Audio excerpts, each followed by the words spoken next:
Чач таза жана кайраттуу болсо, ал сөзсүз түрдө жагымдуу көрүнөт. Бирок көпчүлүгүбүз эле чачыбыздын сапаты ар дайым көңүлдөгүдөй боло бербейт. Чачка кам көрүүдөгү көңүл ренжиткен жагдай чачтын өз сапатын жоготуп, адаттан тыш түшө башташы. Адистердин айтымында чачтын көп түшүүсү ооругандан, анын ичинде жугуштуу көпкө созулган өнөкөт ооруларынан кабар берсе, кээде чач түбүндөгү май безинин функциясынын бузулганынан болот. Чач бул теринин кошумча бөлүгү болуп эсептелинет. Ал эки бөлүктөн турат. Үстүңкү биз көрүп турган чач чыккан жерлер и астынан созревать эте турган клеткалар.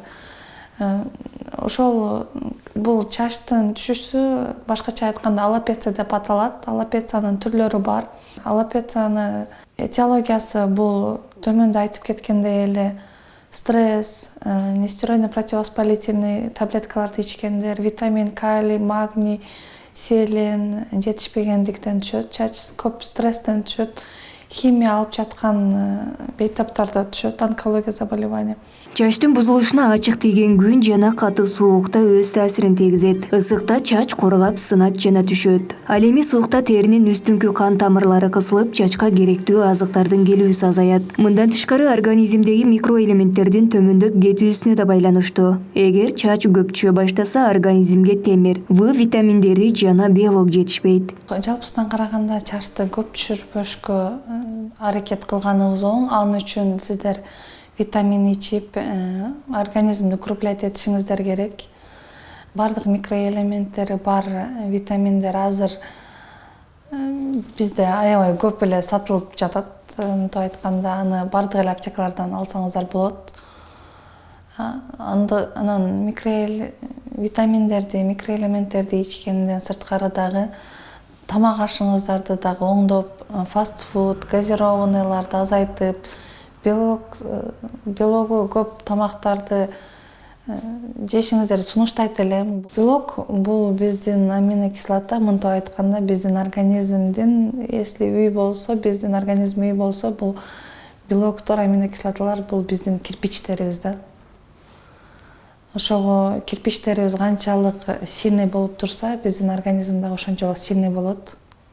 Алкоголь жана кофеинди көп колдонууда чачка өз таасирин тийгизет. Ошону менен катар эле чачты бат-баттан боё, түздөө, тармалдатуу, чач кургаткычты дайыма колдонуу. Мунун баары чачтын көп өлчөмдө түшүп, жукарып сапатынын начарлашына алып келет. Ал эми айымдарда кош бойлуу кезинде жана төрөттөн кийин да витаминдер жетишпей баштайт. Ошол мезгилде чачтын түшүүсү күчөйт. Ошондуктан бул учурда чочулоонун кажети жок. Өзүңүздөр билгендей эле төрөттөн кийин аябай көп түшөт. Эмнеге дегенде төрөт бул аябай чоң стресс организмге, аял кишилерге.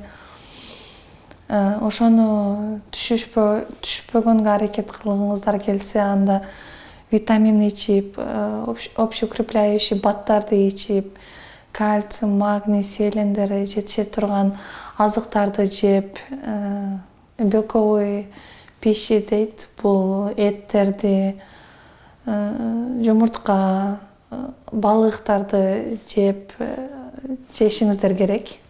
Эгер бир сутка ичинде 50-100 тал чач түшсө, бул нормалдуу көрүнүш. Андан да көп түшүп бара жатса, анда кандайдыр бир чара көрүү керек болот. Биринчи кезекте медициналык текшерүү жасаткан оң дешет косметологдор анткени организмде кандай оору болуп жаткандыгын жана кайсы микроэлементтер жетишпегендигин тактоо керек болот. Чачым аябай көп түшүп атат, кеңеш аламын деп издеп жатсаңыздар, сөзсүз түрдө трихолог, врачтарга барып, бир сыра консультация алып, кийин косметологдорго келип, плазмотерапия, мезотерапия жасатсаңыздар болот.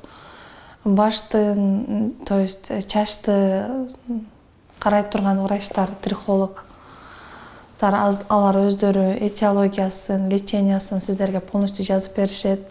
Эмнеден түшүп атат, эмнеден уламандай болду, кантип токтотсо болот буну деген сыяктуу нерселерди сиздерге түшүндүрүп айтып беришет. Косметологияда көп түшкөн чачты калыбына келтирүүчү жана токтотуучу процедуралар мезотерапия, плазмотерапия деп аталып, кичинекей ийненин жардамында баш терисине керектүү делген микроэлементтерди жана витаминдерди коюп берет.